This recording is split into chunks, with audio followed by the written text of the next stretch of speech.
Assalamualaikum warahmatullahi wabarakatuh. Pemirsa Tadabbur Ilmi, dalam suatu hadis disebutkan bahwa Rasulullah Shallallahu Alaihi Wasallam pernah bersabda, akan datang suatu zaman di mana orang-orang berkumpul di masjid untuk sholat berjamaah, tetapi tidak seorang pun di antara mereka yang mukmin. Rasulullah Shallallahu Alaihi Wasallam juga bersabda, nanti akan datang suatu zaman di mana seorang mukmin melantunkan azan, kemudian orang-orang menegakkan sholat, tetapi di antara mereka tidak ada yang mukmin. Sabda-sabda Rasulullah di atas jelas menarik bagi kita. Akan muncul pertanyaan di benak kita, mengapa sholat yang mereka lakukan tidak dianggap sebagai tanda seorang mukmin? Mengapa orang yang melakukan sholat di masjid itu tidak dihitung sebagai mukmin? Apakah benar itu pertanda sholat mereka tidak diterima Allah? Mau tahu jawabannya? Simak ulasannya dengan menonton video ini hingga akhir.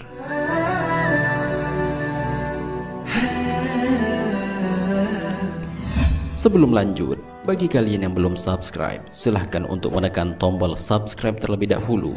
Aktifkan lonceng notifikasinya. Bagikan video ini kepada teman-teman kalian agar semakin banyak orang yang mendapatkan manfaat dari channel ini.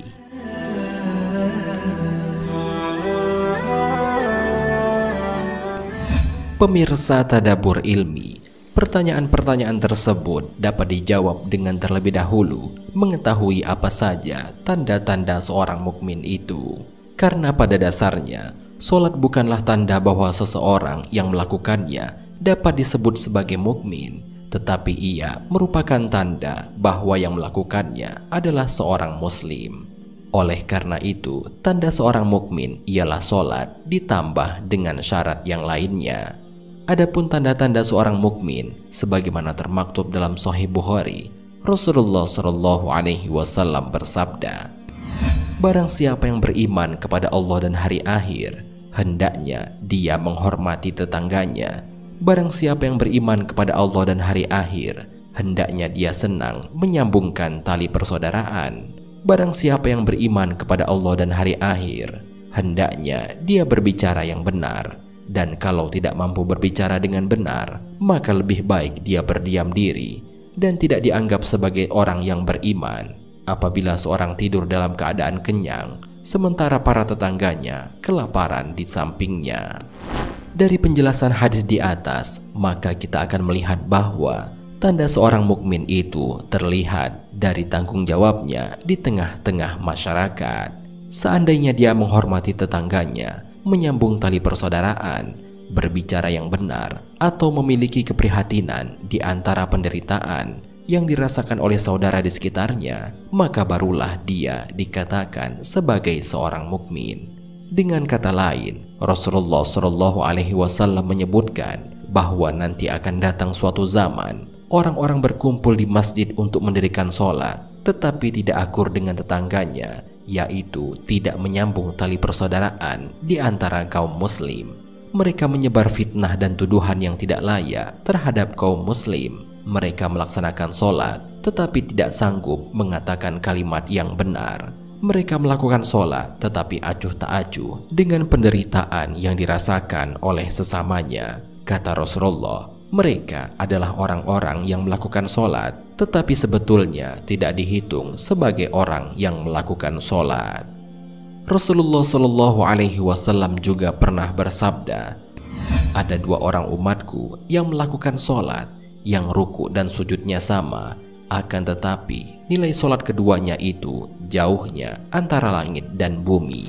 Hal itu karena sholat yang dia lakukan tidak berpengaruh dengan kehidupan bermasyarakatnya. Padahal Allah Subhanahu wa Ta'ala berfirman dalam hadis qudsi, sesungguhnya aku Allah Subhanahu wa Ta'ala hanya akan menerima sholat dari orang-orang yang dengan sholatnya itu dia merendahkan diri di hadapanku. Dia tidak sombong dengan makhlukku yang lain. Dia tidak mengulangi maksiat kepadaku. Dia menyayangi orang-orang miskin dan orang-orang yang menderita. Aku akan tutup sholat orang itu dengan kebesaranku. Aku akan menyuruh malaikat untuk menjaganya. Dan kalau dia berdoa kepadaku, aku akan memperkenankannya. Perumpamaan dia dengan makhlukku yang lain adalah seperti perumpamaan Firdaus di surga. Dalam hadis qudsi tersebut dijelaskan bahwa tanda-tanda orang yang diterima sholatnya oleh Allah Subhanahu wa Ta'ala adalah: pertama, dia datang untuk melaksanakan sholat dengan merendahkan diri kepada Allah. Dalam Al-Quran, keadaan seperti itu disebut dengan orang yang khusyuk. Sholat yang khusyuk adalah salah satu tanda dari orang yang mukmin. Yang disebut dengan sholat yang khusyuk itu bukan yang tidak ingat apapun, karena orang yang tidak ingat apapun itu disebut sebagai orang yang pingsan. Dalam suatu riwayat dijelaskan bahwa Sayyidina Ali bin Abi Thalib apabila hendak melakukan sholat, tubuhnya gemetar dan wajahnya menjadi pucat, sehingga ketika ada orang yang bertanya kepadanya, "Mengapa Anda ya Amirul Mukminin?" Sayyidina Ali menjawab, "Engkau tidak tahu bahwa sebentar lagi aku akan menghadapi waktu amanah." Kemudian Sayyidina Ali membacakan sebuah ayat dalam Al-Quran. "Sesungguhnya kami telah menawarkan amanah kepada langit, bumi, dan gunung-gunung. Maka mereka semua enggan untuk memikul amanah itu, dan mereka khawatir akan mengkhianatinya. Dan dipikullah amanah itu oleh manusia. Sesungguhnya manusia itu amat zalim dan amat bodoh." Kemudian Sayyidina Ali melanjutkan ucapannya, "Salat adalah suatu amanah Allah yang pernah ditawarkan kepada langit, bumi, dan bukit untuk memikulnya, tetapi mereka menolaknya dan hanya manusia yang sanggup memikulnya." Tanda yang kedua dari orang yang diterima salatnya adalah dia tidak sombong dengan makhluk Allah yang lain. Jadi, tanda orang yang diterima salatnya ialah tidak takabur. Takabur menurut Imam Ghazali adalah sifat orang yang merasa dirinya lebih besar daripada orang lain. Kemudian ia memandang enteng orang lain itu. Boleh jadi ia bersikap demikian karena ilmu, amal, keturunan, kekayaan, anak buah, atau kecantikannya. Kalaulah ada di antara kita yang merasa besar karena memiliki hal-hal itu dan memandang enteng orang lain, maka mereka sudah takabur, dan sifat takabur menjadikan sholatnya tidak akan diterima. Bahkan Rasulullah SAW pernah bersabda, "Takkan masuk surga seseorang yang dalam hatinya ada rasa takabur walaupun sebesar debu." Tanda ketiga dari orang yang diterima sholatnya adalah orang yang tidak mengulangi maksiatnya kepada Allah Subhanahu wa Ta'ala. Dalam suatu kesempatan, Rasulullah SAW pernah bersabda, "Nanti pada hari kiamat ada orang yang membawa solatnya di hadapan Allah Subhanahu wa Ta'ala, kemudian solatnya diterima dan dilipat-lipat seperti lipatan-lipatannya pakaian yang kotor dan usang.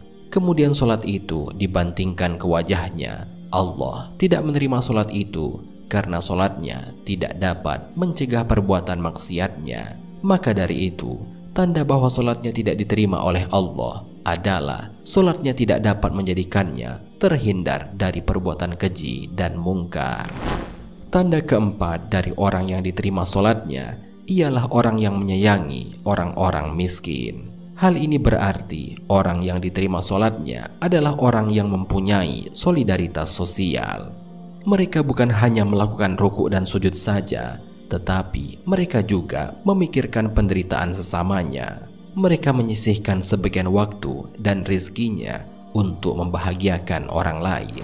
Kalaulah dalam sholat yang kita lakukan, kita sudah merasakan kebesaran Allah, tidak takabur, tidak mengulangi perbuatan maksiat yang pernah dilakukan, dan memiliki perhatian yang besar terhadap kesejahteraan orang lain, maka Allah akan melindungi kita dengan jubah kebesarannya, dan Allah akan memberikan kepada kita kemuliaan dengan kemuliaannya. Wallahu a'lam bishawab. Jika terdapat kesalahan dalam penyampaian ini, admin mohon maaf, dan itu merupakan kesalahan dari admin sendiri. Jika ada benarnya, itu adalah dari Allah Subhanahu wa Ta'ala. Semoga bermanfaat. Wassalamualaikum warahmatullahi wabarakatuh.